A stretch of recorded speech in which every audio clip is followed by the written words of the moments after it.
I'm Carol Bowes from Flagstaff. This is the story of the first time Renee saw the Grand Canyon.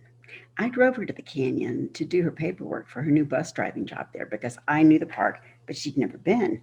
And so in the park, as we were getting closer to the canyon itself, I told Renee that I was going to take the scenic route and drive along the canyon on our way to the administrative buildings. And she yelped, "Oh no!" And she covered her eyes and she says, "I can't see the canyon yet. I want Nakeia and the kids to be with me the first time I see it. I'm not sure when they're coming up, but I can't see the canyon before they do."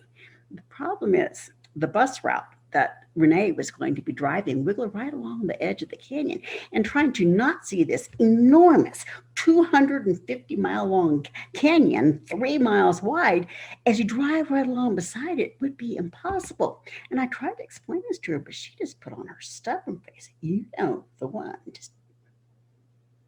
And at the end of the day, though, she let me drive her along the main bus route as long as I would warn her when the canyon was going to be in a different position. So I say, "Okay, it's going to be on your right now." So she go like this. And when we turn the corner here, it'll be on straight ahead. So she go like this. And then, no, it's going to be back on your right and it's straight ahead. And she started looking kind of sad.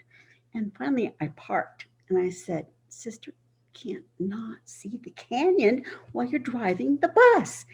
If Kia can't come up, how about you and I just go out and look at it together? Because I promise you, every time you see the canyon, it will be a fresh reminder of God's glorious creation."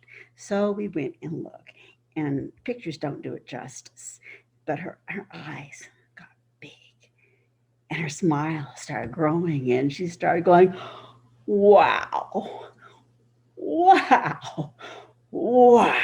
And after a few minutes of this, she finally just gave this happy sigh, and she turned and she gave me this big, long, rocking hug and says, "Thank you for sharing this with me." So if the Lord doesn't come first and I next meet up with Renee in paradise, and she wants to offer to show me around, I know it will be a great adventure. Renee, one word I can say for you is serious. She was serious about her commitment to the Lord. Every time a door opened up, the way so somebody can learn something about Jesus, she wanted to be there. And I know during the pandemic, she was online for everything she possibly could.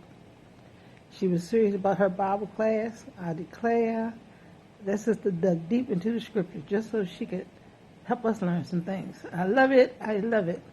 She was also serious about her children. What she said goes, that's it. She was a disciplinarian. Hey, sometimes she even said things to me that made me feel like I was in the third grade. Also, Renee was serious about shopping. Ha ha.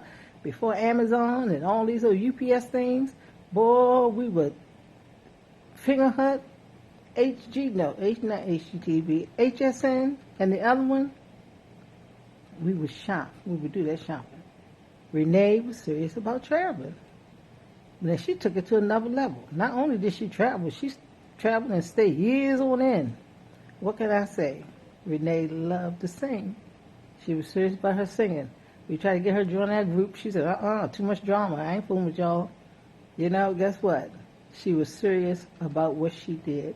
And I appreciate her, and I love her, and I'm going to miss my serious Christian, disciplinary, singing, traveling, shopping sister.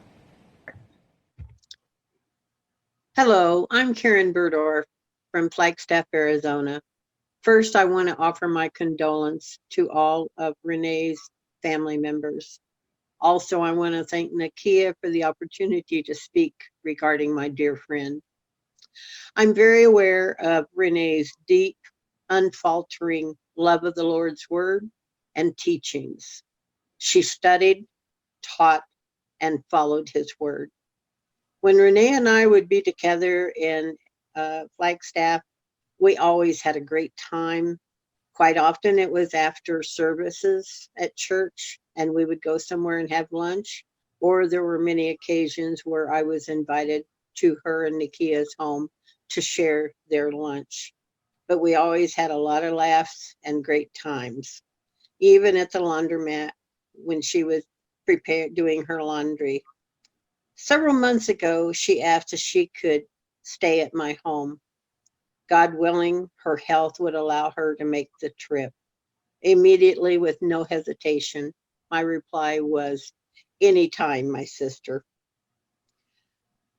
I will terribly miss my dear friend, but I know she's in a good place, and I know I'll see her again.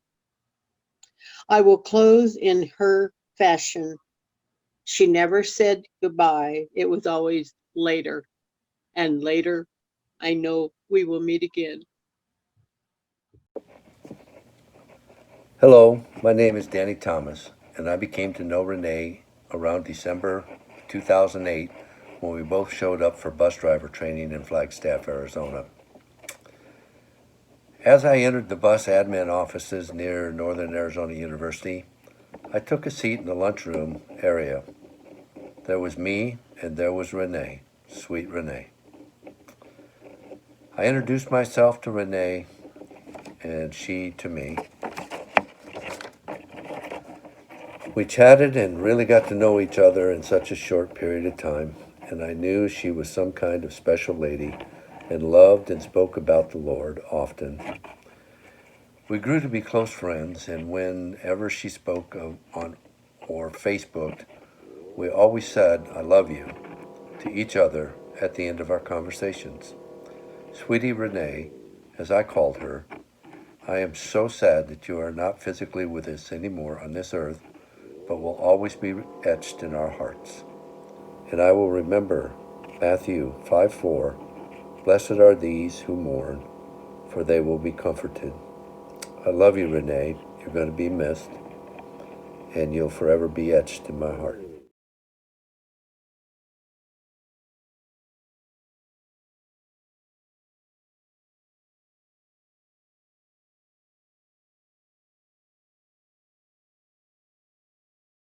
If for the prize we have striven,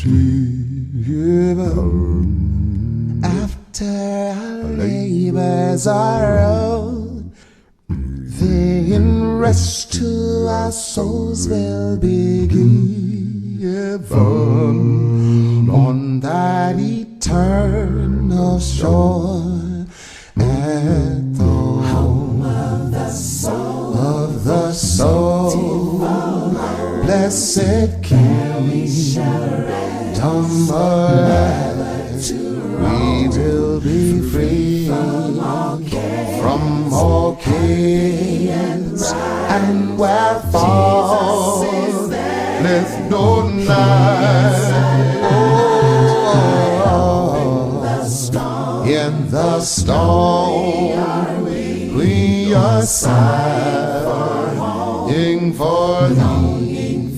The beautiful home of the ransom beside the crystal sea. Yes, so sweet a rest is a remaining for the true children of God. Oh, where there won't be no complaining, fussing or fighting, and never a chasing rod. Only at the home of the soul, blessed King, dumb alive. Don't you wanna be free from all kids, and wherefore falleth no night, and no in the storm we are sighing for thee, the beautiful home of the ransom, right beside the grave, still the sea.